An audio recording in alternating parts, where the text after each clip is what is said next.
Abraksas qədim qnostik inanclarda keçən tanrı simvoludur. Abraksas nə yalnız xeyir, nə də yalnız şər deyil, hər ikisini özündə birləşdirən bütöv varlıqdır. Qnostiklər inanırdılar ki, əsl tanrı xeyir və şərri ayırmır, əksinə onları bütöv şəkildə özündə var eləyir.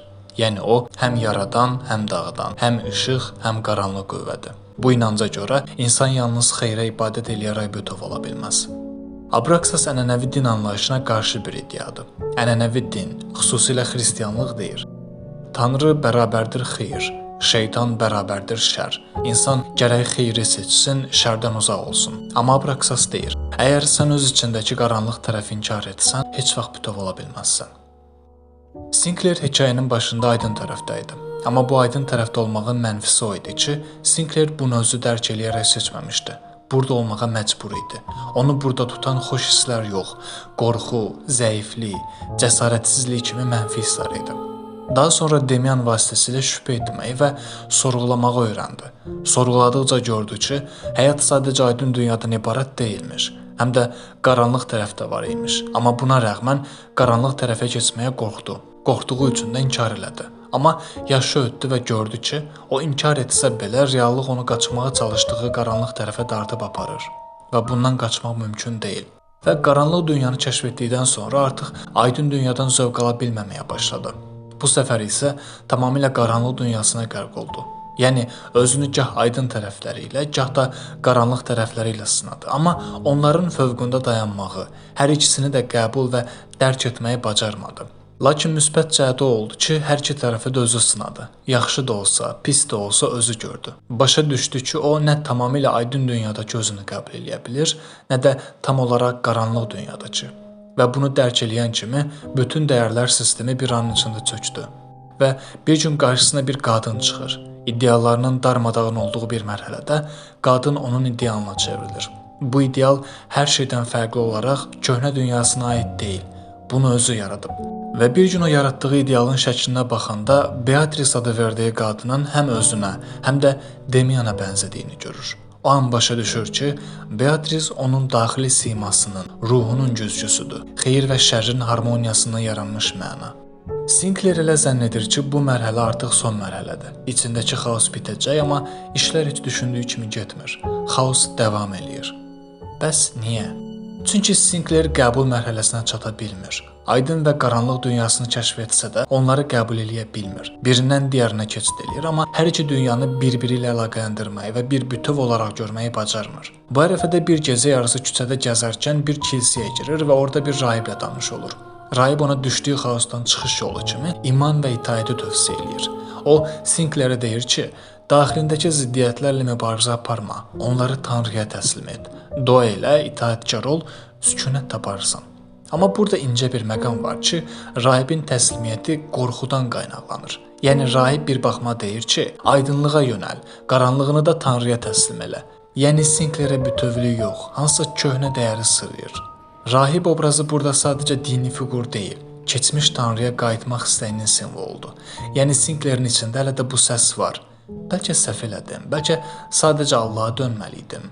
Amma Abraksasa görə insan qorxu ilə yox, dərin daxili həqiqətlə yaşamalıdır.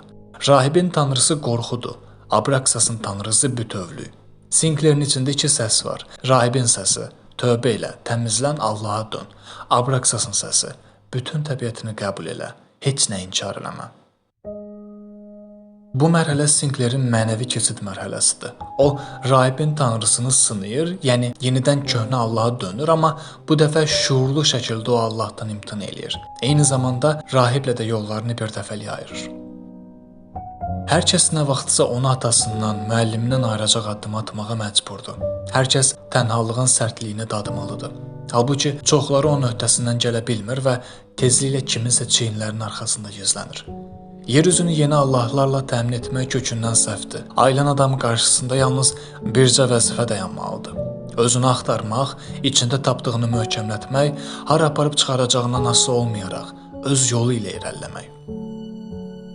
Sinclair uzun tətil müddətindən sonra Demianın anası ilə birlikdə qaldığı evə gedir. Evin həyətində gəzərkən evin həqiqi sahibi ilə söhbətləşir. Burada çox qəribə bir hadisə baş verir. Sinclair Demianın anasını tanımır və heç görməyib. Evin içərisində otaqları gəzərkən divardan asılan bir qadın şəkli görür.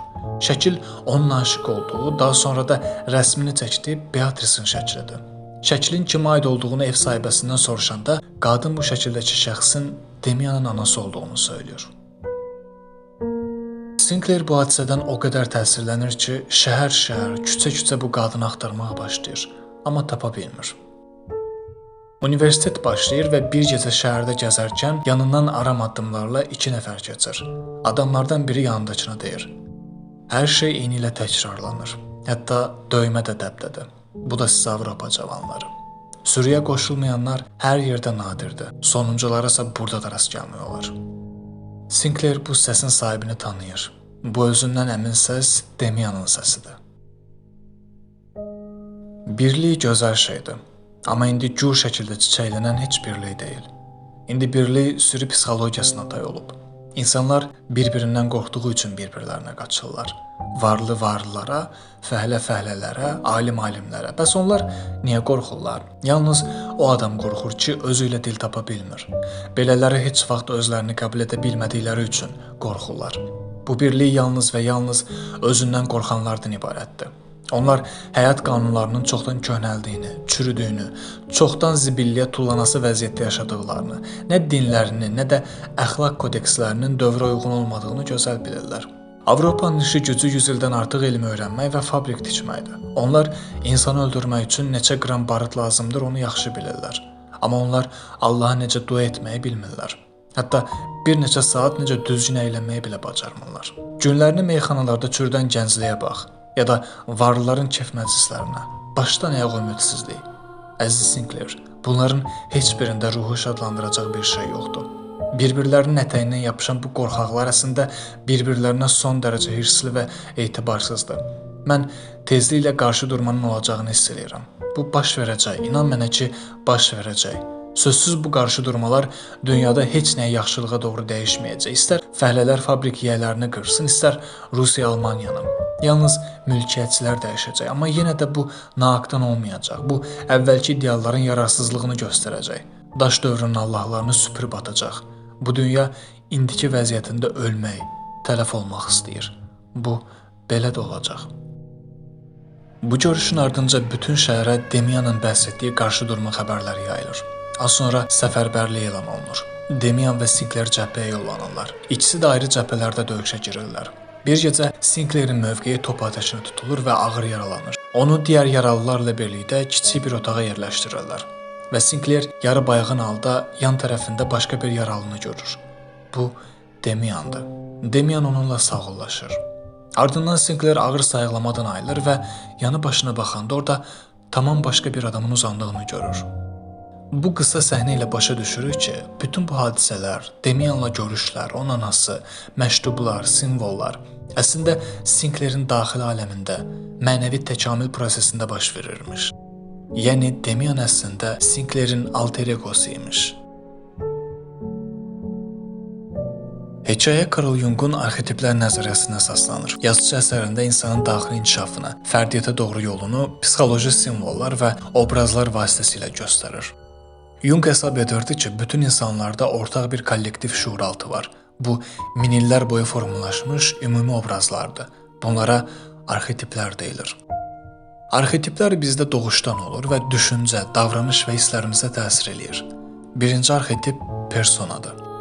Persona insanın cəmiyyət qarşısında taxdığı maskadır. Biz necə görünmək istəyiriksə, elə də davranırıq. Amma bu, bizim həqiqi mənimiz deyil, sadəcə uyğunlaşma vasitəsidir. Sinclair ilk dövrlərdə tərbiyəli uşaq, ailənin fəxri obrazı idi. Bu onun personası idi.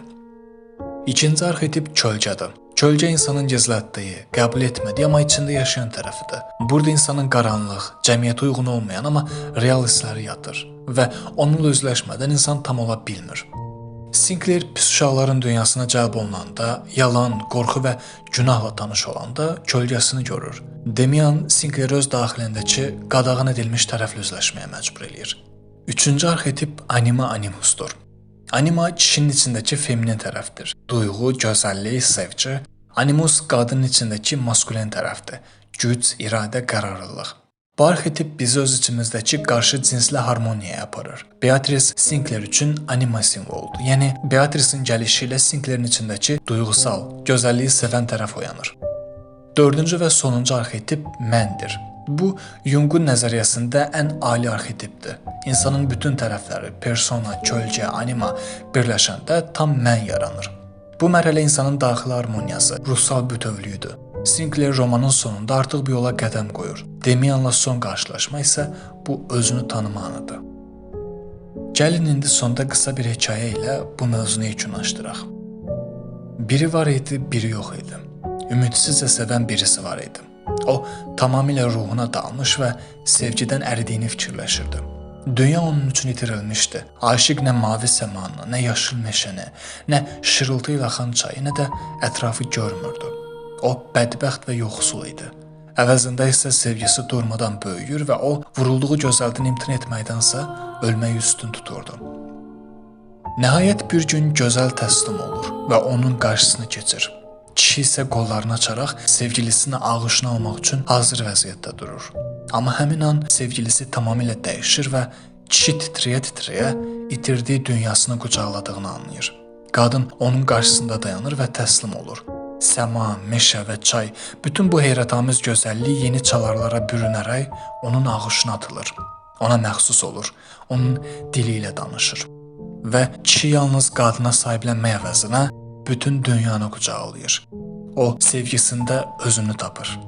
Çoxluq isə özünü itirmək üçün sevir.